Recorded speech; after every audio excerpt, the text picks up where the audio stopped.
నమస్తే అండి, నేను శ్రీరామ్. ఇవాళ మనం ఒక ముఖ్యమైన విషయం గురించి మాట్లాడుకుందాం. శ్రీ హనుమంతుని అనుగ్రహంతో అసాధ్యమైనటువంటి కార్యాలు కూడా మనం ఎలా సుసాధ్యం చేసుకోవచ్చు.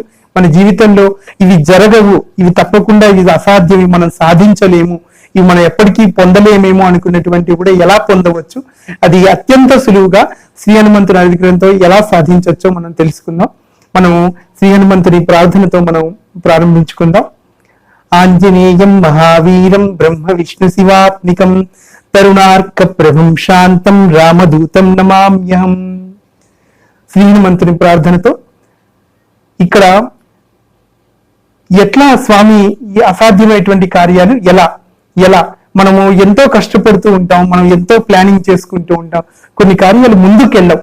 ఎంత మనం ఆలోచించినా కూడా వాటికి కారణం ఎందుకో అంతుపట్టదు కూడా మనకు. మన ప్రయత్నం అంతా చాలా చక్కగా సాఫీగా సాగిపోతూ ఉంటుంది. అయినా మనకు అందరూ సహకారం చేస్తున్నట్లుగానే ఉంటారు, మనం ఆ పని ముందుకు వెళుతున్నట్టే ఉంటుంది, కానీ చివరికి వచ్చేటప్పటికి ఫలితం మాత్రం ఏమీ ఉండదు. అటువంటి కష్టసాధ్యమైన కార్యాలు మనం అనుకున్నప్పుడు మనం వాటిని ఎలా సాధించుకోవాలి, శ్రీ హనుమంతుడికి సంబంధించిన శ్లోకంతో మనం ముందుగా మనం అనుకుందాం.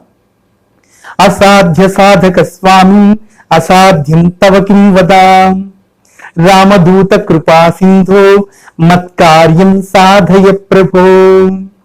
అసాధ్య సాధక స్వామి అంటే శ్రీ హనుమంతుడు రామాయణంలో సాధించినటువంటి కార్యాలు అన్ని అసాధ్యమైనటువంటి, మరికొందరు మరి ఏ వీరులు కానివ్వండి, మరి ఏ భక్తులు కానివ్వండి, మరి ఎటువంటి మహానుభావులు కూడా సులువుగా చేయగలిగినటువంటి కార్యాలు ఏమీ కూడా ఆయన చేయలేదు. ఆయన గొప్ప క్లిష్టమైన కార్యాలు, అత్యంత అసాధ్యమైన కార్యాలు, సముద్ర లంఘనం, 100 యోజనముల సముద్రాన్ని ఒక్క గడియలో ఎలా దాటగలిగాడు స్వామి.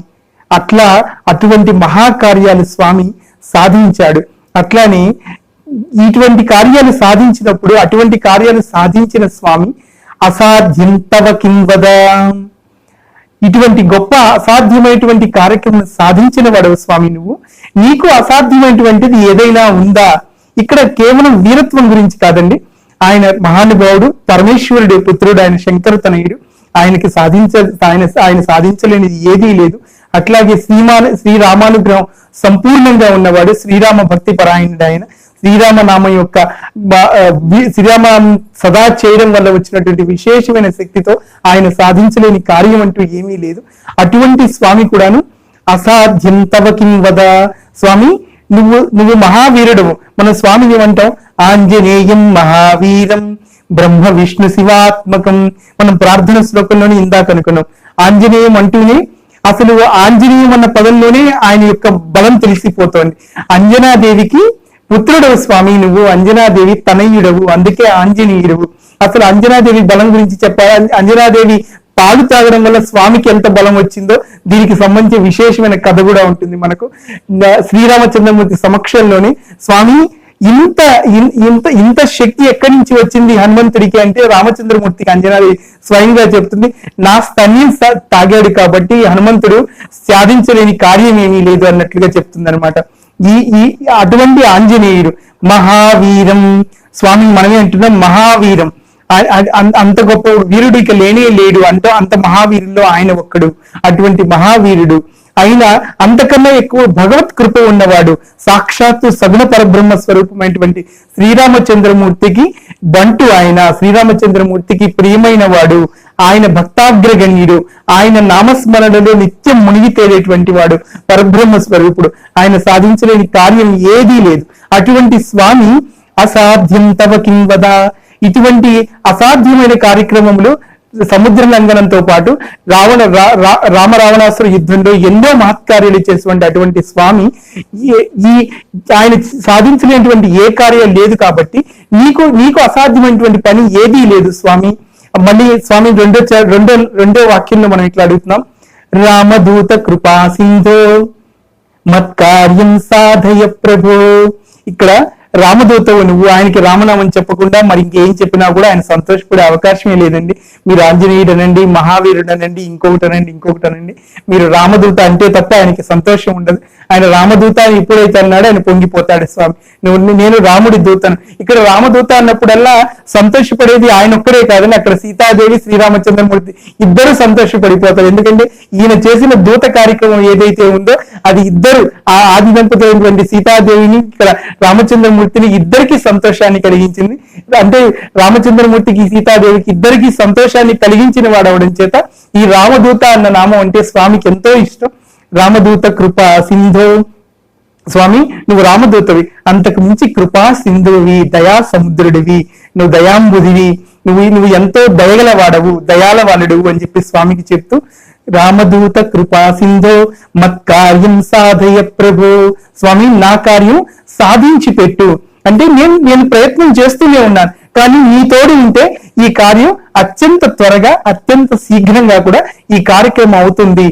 నీ దయ ఉన్న వాళ్ళకి సాధించలేనటువంటి పని ఏది ఉండదు ఈ భూమి మీద. అటువంటి స్వామిని నేను ప్రార్థన చేస్తున్నానని చెప్పి అసాధ్య సాధక స్వామి అసాధ్యం తవ కిం వద రామదూత కృపా సింధో మత్కార్యం సాధయ ప్రభో.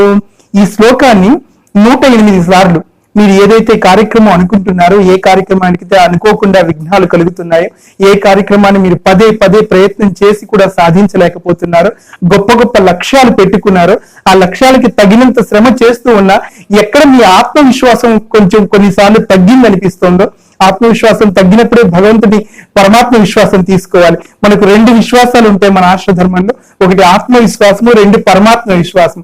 ముందుగా జీవుడికి మనకు ఉండవలసింది ఆత్మవిశ్వాసం.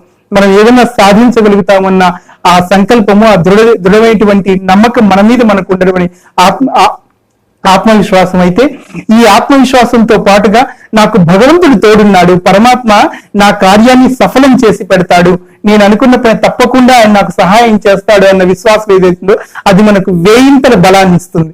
నీకున్న బలం 1 ఇంత అయితే పరమాత్మ విశ్వాసం ఉన్న వాళ్ళకి 1000 బలం ఉంటుంది అనమాట. ఈ పరమాత్మ విశ్వాసం కోసం స్వామి ఇప్పుడు అసాధ్య సాధక స్వామి శ్లోకం చదవడం ద్వారా శ్రీ హనుమంతుడు సాక్షాత్తు పరబ్రహ్మ స్వరూపుడు, ఆయన సహకారం కూడా తీసుకొని స్వామి ఈ కార్యాన్ని నువ్వు సాధించి పెట్టు, నువ్వు సాధించలేనిది ఏదీ లేదని చెప్పి ఆయనకి అప్పచెప్పడం ద్వారా మీలోని ఆత్మవిశ్వాసం ద్విగుణీకృతం అవుతుంది. మీరు స్వామి సహాయంతో ఆ పనిని ముందుకు తీసుకువెళ్ళగలుగుతారు. ఇంకొక ఇందులో ఒక సూక్ష్మం ఉన్నది, మత్కార్యం సాధయ ప్రభో. ఇక్కడ ఏంటంటే స్వామి ఇది నా పని అని చెప్తున్నావు. ఇక్కడ నా పని అని చెప్పినప్పుడు ఏమవుతుందంటే నువ్వు ఒక పని సాధించాలంటే నీకు ఒక యోగం ఉండి తీరాల. నీకు ఆల్రెడీ నీకు ఇదివరకే నీకు రాసి పెట్టి ఉండాలి, అట్లాగే దానికి సంబంధించినటువంటి నువ్వు సరిగ్గా శ్రమ చేస్తూ ఉండాలి, వాటికి అంతటికీ అనుకూలమైన సమయం కూడా ఉండాలి. ఇవన్నీ కాకుండా ఈ శ్లోకంలో చిన్న మార్పు చేసి కనుక మీరు చదువుకున్నప్పుడు నేరుగా స్వామి శిరస్సు మీద కూడా మీరు భారం పెట్టొచ్చు. అదెట్లాగో కూడా మీకు సులువైన పరిష్కారం చెప్తాను ఇప్పుడు నేను. అసాధ్య సాధక స్వామి అసాధ్యం తవ కిం వద రామదూత కృపా సింధో స్వామి కార్యం సాధయ ప్రభో. స్వామి కార్యం అంటున్నారు ఇక్కడ. స్వామి అంటే సాక్షాత్తు రాముడు అనమాట. స్వామి ఇది నా పని కాదు, ఇది నీ పని. ఇంతటి వరకు నా పని అని చెప్పాను. నా పని అవ్వాలంటే నాకు 100 లోపాలు ఉన్నాయి నాలో. ఈ పని అవ్వాలంటే నాకు అర్హత ఉండాలి, నాకు యోగం ఉండాలి.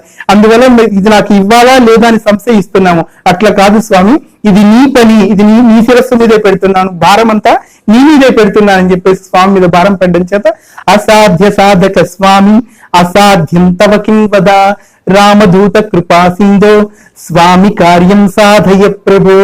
ఈ శ్లోకాన్ని స్వామి మీద భారం ఉంచి ఈ శ్లోకాన్ని అంటే ముఖ్యంగా మీరు అనుకున్న పనులతో పాటుగా ఈ స్వామి మీ మీద భారం పెడుతున్నాన్ని శరణాగతి చేసి స్వామి ఈ శ్లోకాన్ని కూడా మీరు పారాయణ చేయగలిగితే మీరు ఎటువంటి అసాధ్యమైన పనులు అనుకోండి, ఆ పనులు అవి మీకు మ్యారేజ్ అవ్వడం లేదు, వివాహం అవ్వడం లేదు, స్వామి వివాహం చేస్తాడు. సీతారాముని కలిపినటువంటి మహానుభావుడు ఆయన. లేదు సంతానం అవ్వట్లేదు, స్వామి అంజనానందనుడు, అటువంటి ఆయనే సాక్షాత్తు మహావీరుడు, ఆయనంత బలసంపన్నుడైన పుత్రుడిని అనుగ్రహించగలుగుతారు. ఆయన మీరు విదేశాలకు వెళ్ళాలనుకుంటున్నారు, విదేశీ ప్రయాణం మొట్టమొదటి చేసింది ఆయన అయింటారు బహుశా. అటువంటి విదేశీ ప్రయాణానికి వెళ్ళాలనుకుంటున్న వారు లేదంటే మేము ఎక్కడో వేరే దేశాల్లో చదవాలనుకున్నాం, సూర్యగ్రహ మండలంలో చదువుకున్న స్వామి, ఇంకా మీరు ఏ భూగ్రహం మీద ఎక్కడ చదువుకుంటే ఏమిటంటే స్వామికి మిమ్మల్ని ఎక్కడ ఏ దేశానికైనా పంపించి మీ విద్యాభ్యాసాన్ని కంప్లీట్ చేయగలిగేటువంటి స్వామి, మీరు అనుకున్న పనులు తప్పకుండా నెరవేరుస్తారు. అటువంటి స్వామిని మనస్ఫూర్తిగా పరోపకారం, ఆయన అంతటి పరోపకారి మరొకరు లేరు. ఆయన అటువంటి పరోపకార బుద్ధి కలిగి ఉండి మీరు ఇంకొకరికి సహాయం చేయాలనుకున్నప్పుడు కూడా ఈ శ్లోకాన్ని కనుక పారాయణ చేస్తే అవతల వాళ్ళ మేలు కోసం కూడా స్వామి మీకు సహాయం చేస్తాడు. ఇటువంటి అద్భుతమైన శ్లోకాన్ని మీ కష్ట సాధ్యమైనటువంటి మీ లక్ష్యాన్ని సాధించడానికి సులువుగా 108 సార్లు పారాయణ చేయండి. ఎక్కువ కాలం ఉన్నటువంటి పరిస్థితుల్లో ఉన్నప్పుడు 41 రోజులు కూడా రోజుకి 108 సార్లు చొప్పున పారాయణ చేయండి. కేవలం మీరు ఒక పని మీద ఈ రోజు ముందుకు వెళుతున్నారనుకున్న సందర్భంలో ముందుగా 108 సార్లు పారాయణ చేసి బయటికి వెళ్ళండి. తప్పకుండా మీ కార్యం సఫలం అవుతుంది. జై శ్రీరామ్.